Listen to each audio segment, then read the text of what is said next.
There were two very specific moments, actually, that made me think, this is not for me anymore. Every honeybee fills with jealousy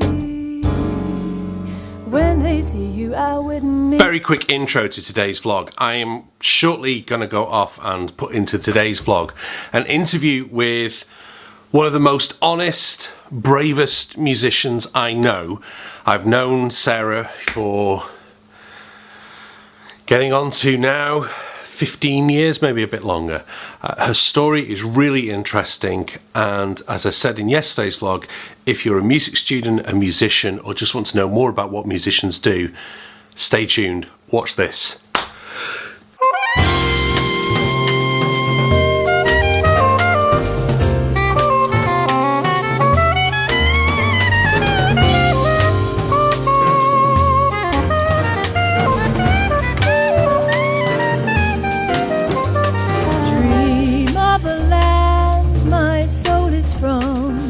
I hear a hand stroke. So Sarah, thank you very much for doing this. It's called Coffee with Dan, but I've only actually had one coffee with one person. Everyone else has been drinking tea, and last week someone was drinking about Foster's.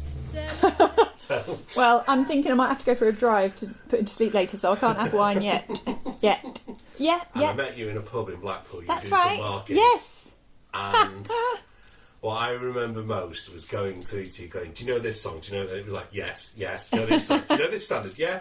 Because I was so used to meeting singers who kind of knew like 4 songs. Usually Summertime, Girl from Ipanema, and those kind of things. And then it was like, I was like, can we do it in this key? And you're like, yeah, that key's fine. And for me, what the big difference when I met you was I met a musician who sang. How did your musical journey start? Okay, well, I learnt music when I was a kid, so just growing up, my dad played the piano, and he had a piano in the house, which you just kind of could play as you walked past. It was on the way to the kitchen, so you just, we were encouraged to just play around. And in fact, I think when I was 7, my dad said to me, so which instrument are you going to learn? So I just chose the flute. There was no jazz in our family at all. But somehow I kind of realised that jazz Mention the J was... word. It's all right, Tommy. Jazz was something I somehow just was in me, and I don't even know why. Has he been speaking to Nicholas Payton? Does he need you to play Black American music? Yeah. I remember going to a choir that my dad ran, and we sang an arrangement of Every Time We Say Goodbye, and I really had this sense that actually it was way too stiff, and it just needed to be completely much freer, and we needed to follow the melody and whilst respecting the words, and that's not how you do it in a choir. You have to sing the dots because other people are with you. And at that point I thought, wow, there's something else going on here. I want to do something else with this song. And so that's when I started to sing jazz, so that I could be creative and let it come from within rather than just following the dots. Yeah. What year did you join Nijo? Because you were in 2001, Nijo when I met you, I think the end of 2001. Yeah. So, and you decided you went up to you in Lancaster, you were studying education, you were trained to be a teacher? I did a teaching degree, yeah. Nijo was brilliant actually for me, because most of the people that I met in Nijo were Londoners who were music students. Whereas for me, I wasn't a music student, and I also didn't have any... I didn't even do A-level music, so I definitely had no official music education. So Nijo was my music education. You know, I was amongst... the thing I found about people who were there was that they were at uni, so their uni friends were all musos, and so they had that group automatically created. Whereas for me, I didn't know anybody, and so those were the people I knew. When I went to uni and realised, and I met you, and I met other people who did music, and actually I realised that you can make some kind of job out of music. I didn't even get that before. When I moved then to London to get a teaching job, I knew that I would be able to find lots of work, or at least have a scene to explore in London and see if it was a goer, really, which it turned out to be, which is good. Sorry, just to explain to everybody else, I will put it in my second shot. It was basically playing peekaboo with Rowan all the way through that answer from Sarah, which was phenomenal that you were able to keep going while I played peekaboo with you. Trying hard. Yeah. The brain has to sort of multitask, doesn't it? So you were teaching for a while, and then you kind of made the decision that you were going to give it a go full-time and go full-time pro. When was that? I did 2 years teaching, and the main catalyst was I thought... So I'd met some musicians and I did some sort of work, and I thought, actually, if I carry on teaching, I will be stuck in teaching because I'll be earning too much money. So I decided that it was time to try the music thing and see if it worked. And of course, as I said, you're in the perfect place in London. There's so much going on. What was the easiest thing to do for hustling for gigs, which is not a question people often ask? And what was the hardest thing? Let me go for the hardest first. So one of the things that really frustrated me about hustling for gigs is that if I didn't hustle, I wouldn't get any work because I was a singer. And so for a start, many people don't think they want singers to be at their club. And then I'd often do a gig, someone would take a chance on me and I'd do a gig, and then they'd say, oh, that was brilliant. You know, it's like, I remember one guy, I loved him, he was a great promoter. So it was this gig up north, and he said it was like having I think it was a low down dirty night of bebop, and he hadn't expected it from a singer. And I wouldn't categorise myself as that, but actually he was making the point that if you want to come and see jazz and you think you want to come and see an instrumentalist, actually you can take a chance on a singer. Because I'm quite organised, and I know I kind of knew what I was doing, which nobody tells you how to hustle or promote yourself.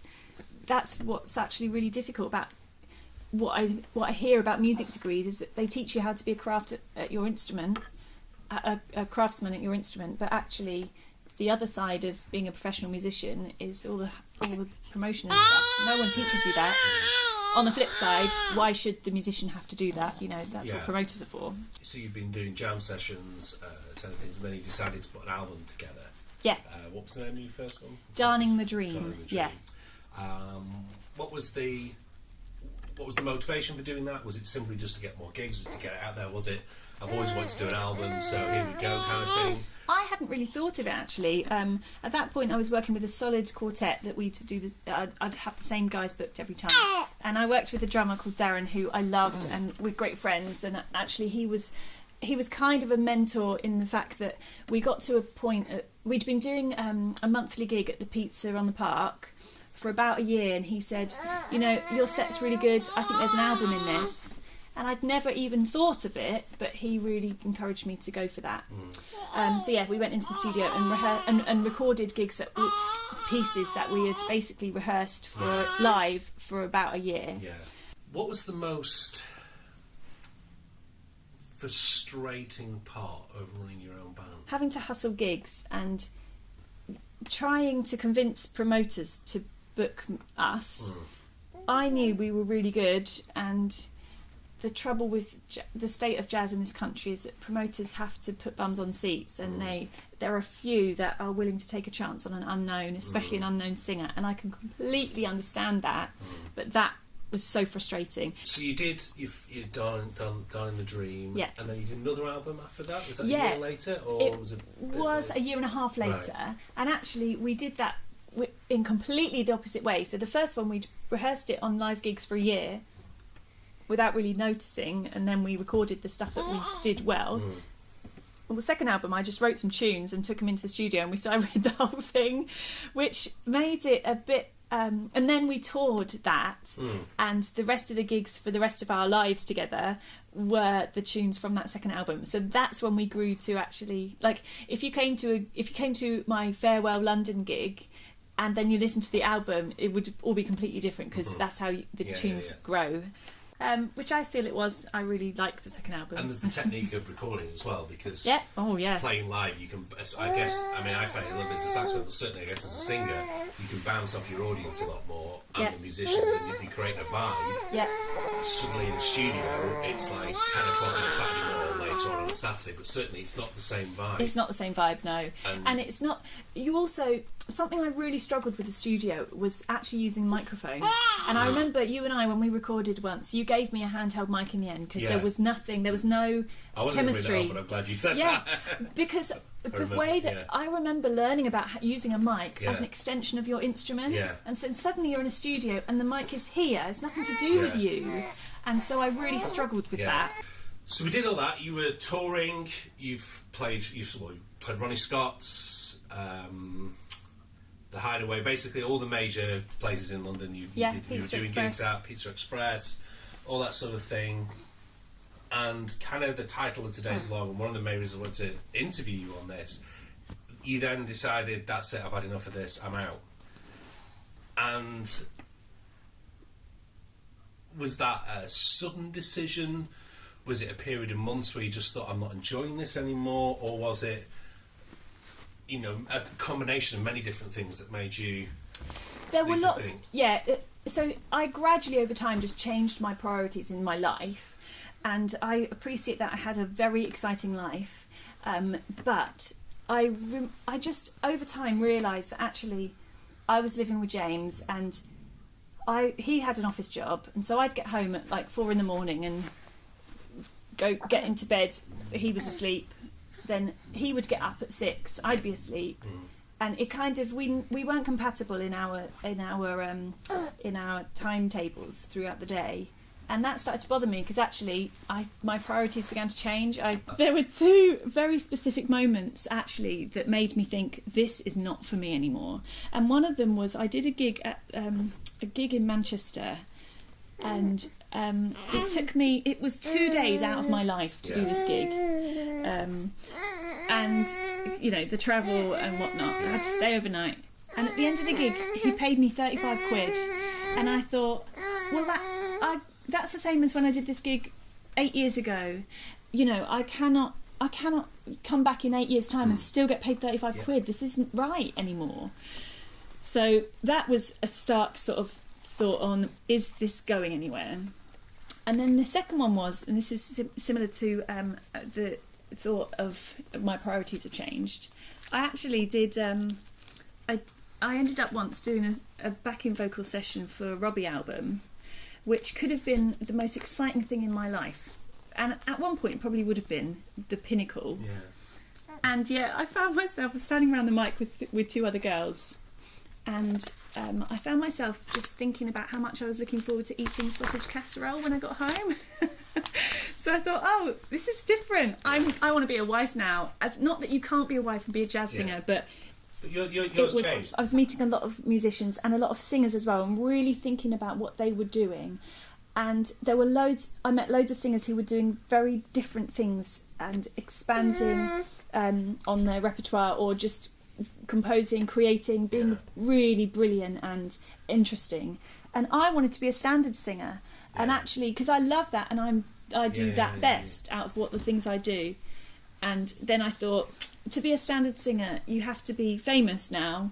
You know, you have to be a Claire Martin, or you have to be a Kurt Elling, to actually make it anywhere. Do you ever see yourself going back to the singing at all? Sort of? I know that I could, and I also appreciate the fact that in jazz, as I get older, my voice will change, and not for the worst. So that's a good thing. I've got some general questions I ask all my interviewees. Okay. The first one is probably completely defunct being a mum, because it's what's your morning routine, and of course that depends whatever Rowan decides it's going to be. What was your best purchase under £50 ever? Oh, that was free. The piano? Yeah. Okay. If you could only practice for 15 minutes a week, what would you do for those 15 minutes? I would listen. Well, having said that, I listened all day, every day, so I don't count that as practice time. Yeah. And you don't have to, because you could put it in your iPod as you're cycling or whatever. If you could go back somehow in a time machine to, apart from to say, get out of footprint, don't go and do gigs with him, to that girl who I met in the station pub in Blackpool in 2002 or 2003, I think it's 2003. How old? 19, 20 then? Yeah, probably. Yeah. What would you say to yourself? I would say the internet lasts forever. As in, if you don't want to do something, if you don't want to do somebody's gig, and you know they'll be videoing it and putting it on the internet, it'll be there forever. So yeah, that was a relatively new thing when I was that age. Yeah. But yeah. How many gigs did you do with both I did a video for I recorded a single for someone which was terrible, and I did a video which was even worse. And yeah, it's there. Don't search for it, anybody. Lovely. Well, Sarah, thank you so much. It's Thank been really, you. really interesting. I've now got to obviously go back and edit all that down. I hope he can allow And if for some. you've still got your CDs, are they still available in various places? Yeah, I sold out of the first album. Yeah, but it's on iTunes or something, is it? People. Yeah, it'll be on iTunes. Yeah, the second album is. Yeah. Yeah, there are a few boxes still left. So I'll pop the links below. Yes, on do the so. things, and then people can have a look at them. Cool. But thank you very much for telling Yeah. your story. We appreciate it. Thank you, Rowan, for letting me chat to your mummy. Thank you, Elephant, for being part of the deal as well. Yeah. Should we say bye-bye? Bye. Bye-bye.